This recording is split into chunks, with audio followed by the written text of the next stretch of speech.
Hey, r/nosleep. I never thought I'd be writing one of these posts. I don't believe in ghosts, demons, or any of that stuff. I'm a single dad with a 7-year-old daughter named Emma, and I've always raised her to question things, to be logical. But now I'm starting to question everything. It started 2 weeks ago, after we moved into a rental house on the outskirts of town. Nothing fancy, just a 2-bedroom place with a big backyard. The landlord was weirdly eager to rent it out, barely asked for references. I chalked it up to luck. Maybe it was a mistake. The first conversation. It was a Wednesday night. I was brushing my teeth when I heard Emma talking to someone in her room. Not unusual. She's imaginative. Talks to her stuffed animals all the time. But this felt different. I stood outside her door and listened. Her voice was soft. "No, you can't come down. Daddy said I can't go up there either." Pause. "Because it's not safe. He says there's no attic." Another pause. I walked in. "Hey, sweetheart. Who are you talking to?" She blinked. "The boy in the attic." I gave a little laugh. "You mean imaginary friend?" She shook her head. "No, he lives above my room. He taps to talk." I looked at the ceiling.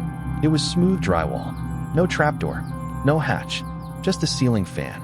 The realtor said the house didn't have an attic. That was one of the things I liked. It meant no rodents, no storage, no surprises. But kids make stuff up. I kissed her goodnight and told her to sleep. Still, that night, I couldn't shake the feeling I was being watched. The tapping. 3 nights later, I was lying in bed when I heard it. Tap, tap, tap. Faint, like someone knocking on the wall from inside it. I got up and walked into Emma's room. She was sitting up, eyes wide. "Did you hear him?" I nodded slowly. "Where did that come from?" She pointed at the ceiling. "He's lonely. He wants to play hide and seek." "Emma, there's no one up there." She frowned.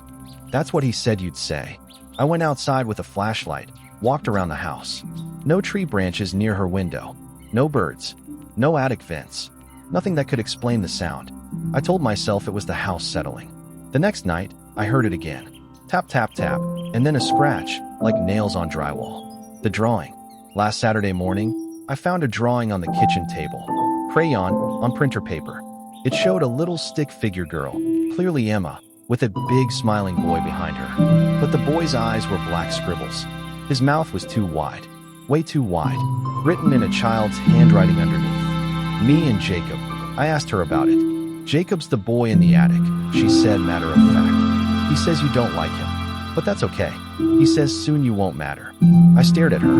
"What do you mean I won't matter?" She shrugged and went back to her cereal. The closet incident. Sunday night, I found her closet open. She never leaves it open. I always make sure it's closed before bed. It's part of her routine. But at 2:13 a.m., I woke to a sound like dragging wood. I ran in. Her room was ice cold. She was sitting in the corner, curled up, staring at the open closet. "Emma," I whispered. She didn't respond. I reached out to touch her, and she flinched like I'd burned her. Then she whispered, "He was in there. He doesn't like the light." I flipped every light on in the house and stayed up until morning. I didn't see anything in the closet, but the floorboards under it, they were warped. I hadn't noticed that before. Monday morning, I called the landlord. The call. He answered on the second ring, sounding tired. "Hey, this is Matt, the guy renting your house." Silence. Then, "Is it the boy?" My blood ran cold. "What? The boy? In the walls? In the ceiling? People say different things. You've heard him, haven't you?" I didn't respond. He sighed. "Look, I don't know what he is. But don't talk to him. Don't let your daughter talk to him." "You're telling me this now?" I didn't think he'd come back. Click. I tried calling him again, but he didn't pick up. His voicemail was full. The recording. I set up my old baby monitor in Emma's room Monday night. Not the camera kind, just the audio one with the little green lights. She fell asleep around 9. I stayed up listening. Nothing for hours. Then, at 3:08 a.m., I heard it. A faint whisper. "Emma, come closer." I turned the volume all the way up. "Emma, Daddy's asleep. Come play." Then a giggle. Not hers. A boy's. I sprinted to her room. She was gone. The search. I called the police immediately. They came within minutes. We searched the entire house. Every window was locked from the inside. No signs of forced entry. No footprints. Nothing. But when I opened her closet, the back panel was gone, like it had been pushed out from behind. Behind it, a crawl space. Narrow, dark, and filled with dust and spider webs.